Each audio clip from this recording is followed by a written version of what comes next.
ay laging ikaw ang siyang iibigin ko sa tuwing na di mo man sabihin ang nasa damdamin ay nadarama.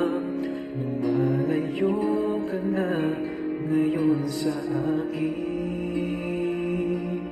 Kung mahal mo siya, ay pipilitin